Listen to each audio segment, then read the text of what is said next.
Friends, গলদা চিংড়ি চাষের প্রথম পর্ব, যেখানে থাকছে মাদার কালচার করে ডিম ফুটিয়ে পিএল তৈরি করে বিক্রি করা।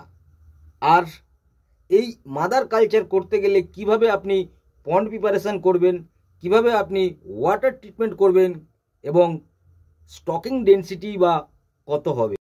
ফ্রেন্ডস, বর্তমানে পশ্চিমবঙ্গে জলবায়ুর নিরিখে চিংড়ি চাষের মধ্যে একমাত্র গলদা চাষ প্রফিটেবল।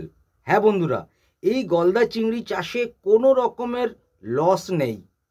দীর্ঘদিন ধরে গলদা চিংড়ির চাহিদা সারা বিশ্বেও যেমন ছিল, ডোমেস্টিকভাবেও কিন্তু একই রকম আছে। তাই গলদা চিংড়ি চাষে কোনো রকমের লস নেই। এই চিংড়ি আপনি আগে বড় চিংড়ি বা প্রাপ্তবয়স্ক চিংড়ি মার্কেটে হিউজ পরিমাণে এবং ভালো দামে বিক্রি হতো। বর্তমানে কিন্তু এই গলদা চিংড়ির পিএল, জুভেনাইল এবং মাদার, তাছাড়াও আছে অ্যাডাল্ট, এই 4 রকমেরই চিংড়ি পশ্চিমবঙ্গে সমানভাবে কিন্তু চাহিদা আছে। তাই বন্ধুরা, গলদা চিংড়ি চাষ করে আপনারা কিন্তু শ্রিম্প ইন্ডাস্ট্রিটাকে বাঁচিয়ে রাখতে পারেন। তাই আজকের আলোচ্য বিষয় হচ্ছে গলদা চিংড়ির ডিম ফুটিয়ে চারা তৈরি বা মাদার কালচার করে ডিম হ্যাচিং করে সেখান থেকে পিএল তৈরি করা। এই পিএল তৈরি করতে গেলে বা মাদার কালচার করতে গেলে তার পন্ড প্রিপারেশন, তার ওয়াটার ট্রিটমেন্ট এবং স্টকিং ডেন্সিটি নিয়ে আলোচনা করব আমি অসীম জানা, মোটিভেশনাল স্পিকার অ্যান্ড টেকনিশিয়ান। চ্যানেলে নতুন হলে চ্যানেলটি সাবস্ক্রাইব করার সঙ্গে সঙ্গে নোটিফিকেশান অল করে দিন, কারণ এইরকমই গুরুত্বপূর্ণ ভিডিও সবার আগে আপনার ডিভাইসে ভেসে উঠবে। তো চলুন শুরু করা যাক। If you want to gain shrimp culture complete knowledge and proper training, call 8944846482। আপনি কি চিংড়ি চাষের সম্পূর্ণ নলেজ এবং ট্রেনিং পেতে চান? ফোন করুন 8944846482 নাম্বারে।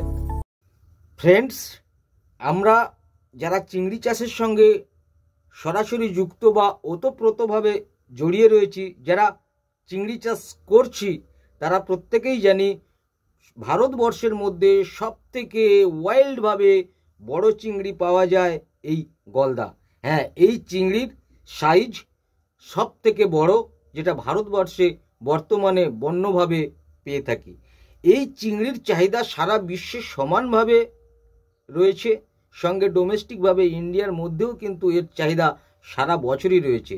তাই এই চাষ করে আপনি কিন্তু লাভবান হতে পারেন। এই চাষটা আমরা 4 রকম পদ্ধতিতে করতে পারি। এক, মাদার কালচার। হ্যাঁ বন্ধুরা, এই মাদার কালচার বলতে ডিমওয়ালা চিংড়িগুলো থেকে আমরা ডিম ফুটিয়ে সেখান থেকে পিএল তৈরি করে কিন্তু সেই পিএলটাকেও বিক্রি করতে পারি। এটা গেল 1 নম্বর।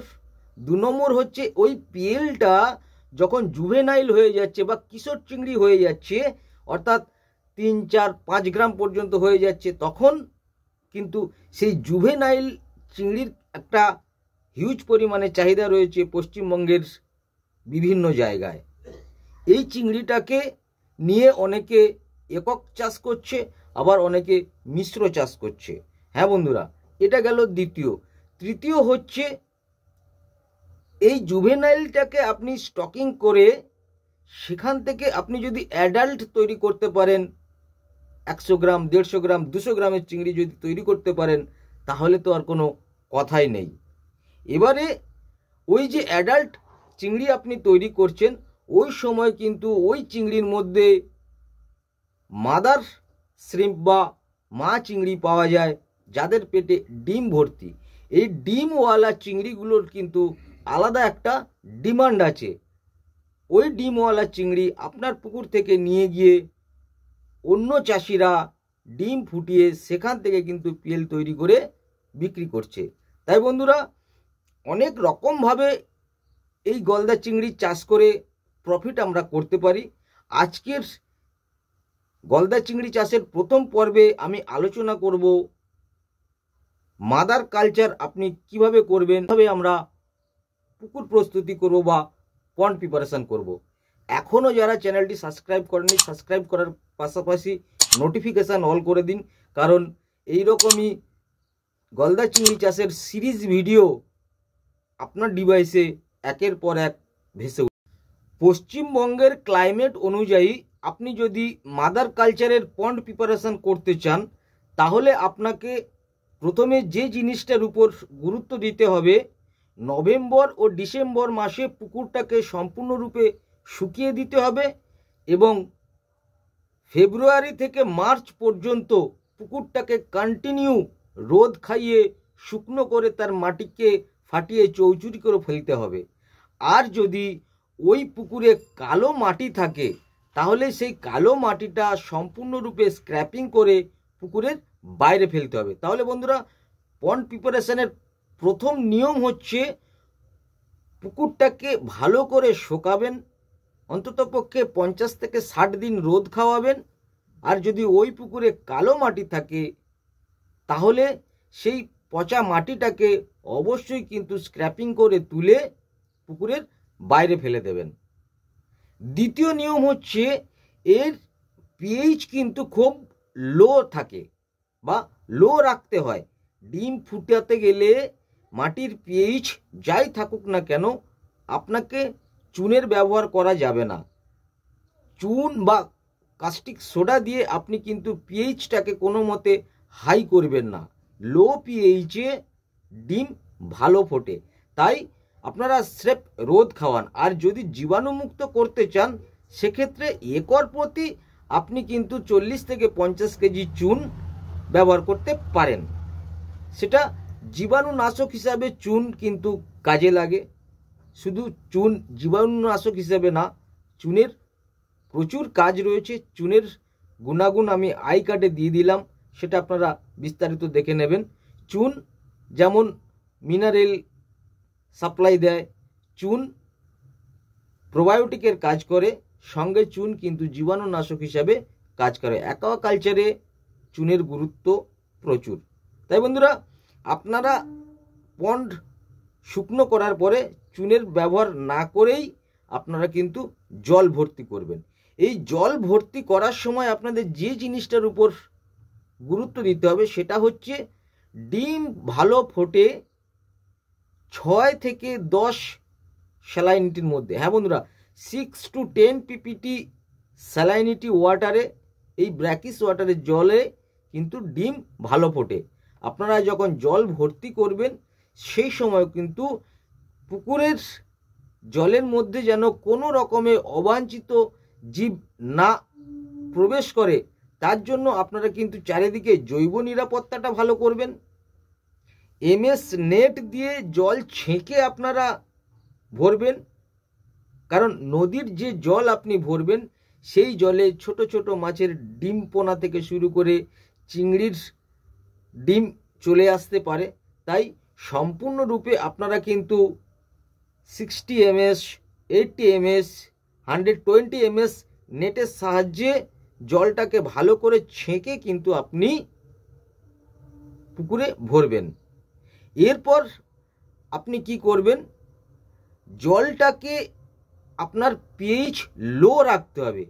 পিএইচ লো রাখতে গেলে আপনাকে সবসময় কিন্তু পুকুরটাকে এরিয়েশন এবং ঘোলা রাখতে হবে। প্লাঙ্কটন ইনক্রিজ বেশি করতে দেওয়া যাবে না।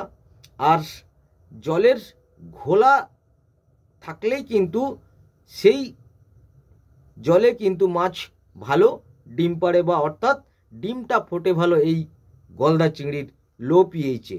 আপনারা জলের পিএইচ কত রাখবেন? জলের পিএইচ 7.2 থেকে 7.8, এই যদি পিএইচের মান রাখেন, তাহলে কিন্তু আপনারা বেটার রেজাল্ট পাবেন। এরপর ওয়াটার ট্রিটমেন্টে আসবো।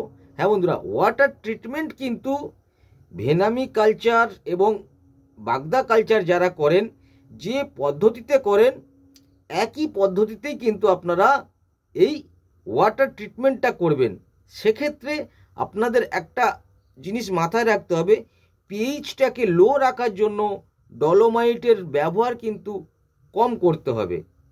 তাছাড়া বাকি সবই একই। এরপর যে জিনিসটার কথা আপনাদের মাথায় রাখতে হবে, 30 ppm বা 35 ppm-এ আপনারা ব্লিচিং করলেন, অর্থাৎ 1000 স্কোয়ার মিটারে আপনারা 30 থেকে 35 কেজি ব্লিচিং করলেই চলবে। জলের উচ্চতা, হ্যাঁ, এই ওয়াটার ডেপথ আমরা কতটা রাখবো? গলদা কালচারের ডিম ফোটাতে গেলে ওয়াটার ডেপথ সুইটেবল হচ্ছে 3.5 ফুট। এই 3.5 ফুট জল ভর্তি করে 30 থেকে 35 ppm-এ কিন্তু আপনারা ব্লিচিং করবেন। এই 3.5 ফুট জলের 30 থেকে 35 ppm-এ ব্লিচিং করলে আপনার ওই 25 থেকে 30 কেজির মতো আসবে পার 1000 স্কোয়ার মিটারে। এই ব্লিচিং করার পরে আপনারা ক্লোরিনেশনের জন্য 2 দিন রেস্ট দেবেন, তারপরে কিন্তু আপনারা ডিক্লোরিনেশনের জন্য এরিয়েশন দেবেন।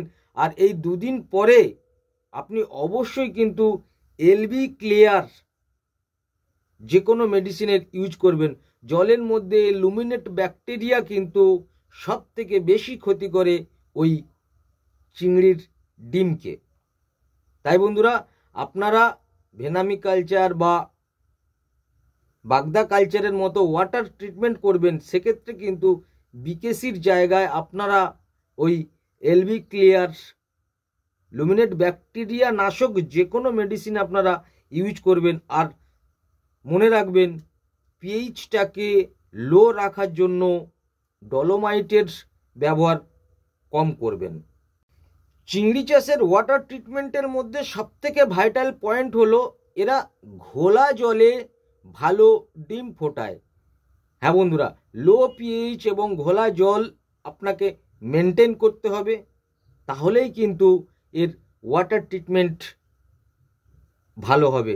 বিস্তারিত জানতে চিংড়ির ডিম ফোটানোর জন্য যে ওয়াটার ট্রিটমেন্ট পন্ড প্রিপারেশন করা হয় তার ভিডিও আই কার্ডে দিয়ে দিলাম, সেটা কিন্তু আপনি ফলো করতে পারেন।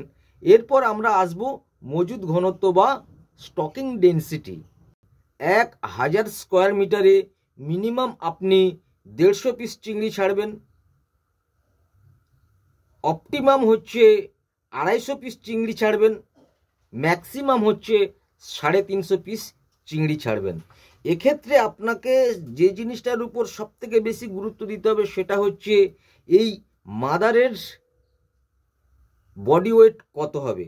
হ্যাঁ বন্ধুরা, 35+ যদি বডি ওয়েট আপনি রাখতে পারেন তাহলে কিন্তু বেটার রেজাল্ট পাবেন, কারণ হেলদি শ্রিম্প হেলদি পিএল। এই মাদার মিনিমাম ওয়েট 35 হলে সেক্ষেত্রে কিন্তু আপনারা ভালো রেজাল্ট পাবেন। 35 গ্রামের ডিমওয়ালা চিংড়িগুলোকে নিয়ে আপনি পুকুরে স্টকিং করবেন, সেক্ষেত্রে অপটিমাম লেভেল হচ্ছে আপনার 8 কেজি যদি 35 গ্রাম অ্যাভারেজ ধরা হয়, আর ম্যাক্সিমাম লেভেল হচ্ছে বা ম্যাক্সিমাম ডেন্সিটি হচ্ছে 12 কেজি, অর্থাৎ 350 পিসের কাছাকাছি। তো বন্ধুরা, এইভাবে আপনারা যদি মজুদ ঘনত্ব মেনে স্টকিং করেন বা মজুদ করেন তাহলে কিন্তু আপনি ভালো রেজাল্ট পাবেন। এরপরে আসি, দেখবেন যে মাদারগুলো আপনারা কালেক্ট করছেন, ওই মাদারের মধ্যে যে পেটে যে ডিমটা থাকবে ওই ডিমটা 2 রকমের হয়, এক অরেঞ্জ আর এক ব্ল্যাকিশ।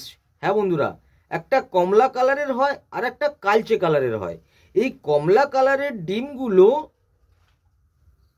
হ্যাচিং হতে বা পিএল তৈরি হতে সময় লাগে 15 থেকে 25 দিন পর্যন্ত।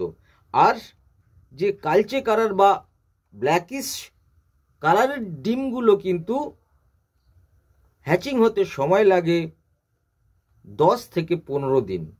তাই বন্ধুরা, যদি আপনার পুকুরে অরেঞ্জ কালারের ডিম থাকে সেইভাবে আপনি তার খাদ্য প্রদান করবেন বা তার ট্রিটমেন্ট করবেন।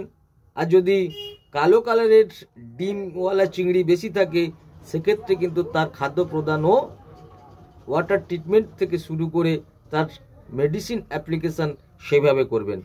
হ্যাঁ বন্ধুরা, গলদা চিংড়ি চাষের ডিম ফুটিয়ে পিএল তৈরির পন্ড প্রিপারেশান, ওয়াটার ট্রিটমেন্ট ও স্টকিং ডেন্সিটি নিয়ে আলোচনা করলাম আমি অসীম জানা। চ্যানেলে যারা নতুন এখনও চ্যানেলটি সাবস্ক্রাইব করেননি, চ্যানেলটি সাবস্ক্রাইব করার সঙ্গে সঙ্গে নোটিফিকেশান অল করে দিন। বন্ধুরা, আপনারা তো পন্ড প্রিপারেশান, ওয়াটার ট্রিটমেন্ট এবং স্টকিং ডেন্সিটি বুঝে নিলেন, গলদা চিংড়ি থেকে কিভাবে ডিম ফুটিয়ে পিএল তৈরি করবেন। এরপরে থাকবে এই মাদারের ফিডিং এবং পরিচর্যা ও মেডিসিন অ্যাপ্লিকেশান। ফ্রেন্ডস, আপনি কি গলদা, বাগদা বা ভেনামি চিংড়ি বাণিজ্যিকভাবে চাষ করছেন? তাহলে আপনি অবশ্যই ট্রেনিং নিতে ভুলবেন না। আর আমি নিজে ট্রেনিং দিয়ে থাকি। ট্রেনিং নেওয়ার জন্য আপনি আমার হোয়াটসঅ্যাপ নাম্বার 7814009408 নাম্বারে যোগাযোগ করতে পারেন, অথবা 8944846482 ফোন করে আপনি ট্রেনিং নিন। আমি একক এবং গ্রুপ ট্রেনিং করিয়ে থাকি। শুধু তাই নয়, যে সমস্ত চাষি বন্ধুরা চাষ করছেন তাদের ফিল্ড ভিজিট করে আমি টেকনিক্যাল গাইড করে থাকি। আপনার ফার্মে গিয়ে আমি নিজের টেকনিক্যাল সাপোর্ট দেব, এটাও আপনি নিতে পারেন। অথবা ভারতবর্ষের যে কোনো জায়গা থেকে অনলাইন ফার্ম গাইড করে চিংড়ি উৎপাদনের কৌশল কিন্তু আমি আপনাদের সঙ্গে শেয়ার করি। সেক্ষেত্রে আপনার নাম দ্রুত রেজিস্টার করুন 2024। আর সীমিত সংখ্যক চাষির নাম কিন্তু আমি রেজিস্টার করব, কারণ অল ওয়েস্ট বেঙ্গল এবং অল ইন্ডিয়াতে আমি ফার্ম গাইড করে থাকি অফলাইন ও অনলাইনের মাধ্যমে। Thank you, all the best, with love, Asim.